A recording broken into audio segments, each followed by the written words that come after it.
भगवान श्री कृष्ण ने जो गीता का ज्ञान अर्जुन को दिया था, वह संदेश पूरे मानव जाति के लिए उपयोगी है। अगर हम श्रीमद् भगवद गीता के कुछ ज्ञान को हम अपने जीवन में आत्मसात करें तो कई कष्टों से मुक्ति मिल जाएगी। आप तनाव रहित जीवन का निर्वाह कर पाएंगे। बीते कल और आने वाले कल की चिंता नहीं करनी चाहिए, क्योंकि जो होना है वही होगा, जो होता है अच्छा ही होता है। इसलिए वर्तमान का आनंद लेना जरूरी है।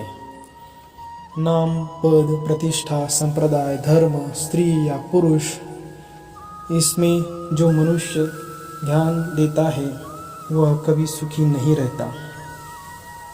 यह सब शरीर की मोह माया है। यह शरीर अग्नि, जल, वायु, पृथ्वी, आकाश से बना है और अंत में उसी में मिल जाने का यह प्रयास करता है और हो जाता है। लेकिन आत्मा स्थिर है और हम आत्मा है।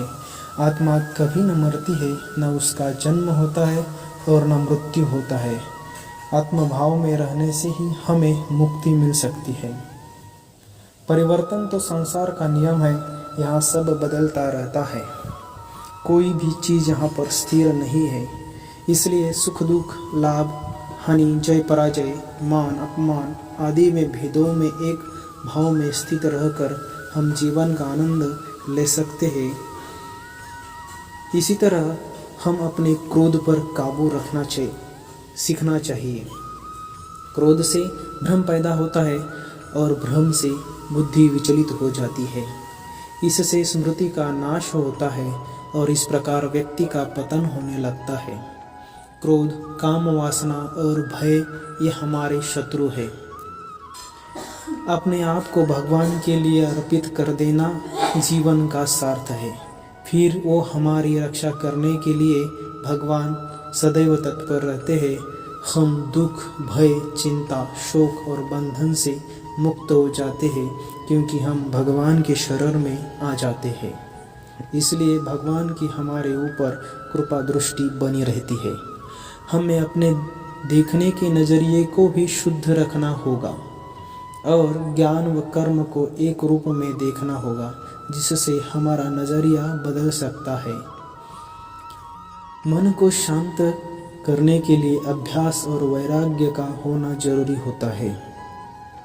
अशांत मन मनुष्य को विचलित बना देता है, यानी अनियंत्रित मन हमारा शत्रु बन जाता है। इसलिए मन को शांत रखने के लिए वैराग्य और अभ्यास की जरूरत होती है। हम जो भी कर्म करते हैं उसका फल तो हमें भोगना ही पड़ता है। इसलिए कर्म विचार कर करना चाहिए, क्योंकि अविचारी कर्म कभी भी अपने परेशानी का कारण बन सकता है। कोई और काम पूर्णता से करने से अच्छा है कि हम अपना ही काम करें, भले वह अपूर्ण हो, लेकिन दूसरों का काम अपूर्ण करने से खुद को शांति नहीं मिल सकती है। सभी के प्रति समभाव होना जरूरी है। सभी कर्मों में कुशलता और दुख रूपी संसार में वियोग का नाम योग है। इस प्रकार अगर मनुष्य अपने जीवन में भगवान श्री कृष्ण की ये दिए हुए संदेशों का पालन करता है तो उसके जीवन में सफलता आना कोई असंभव नहीं है। धन्यवाद। जय श्री कृष्ण।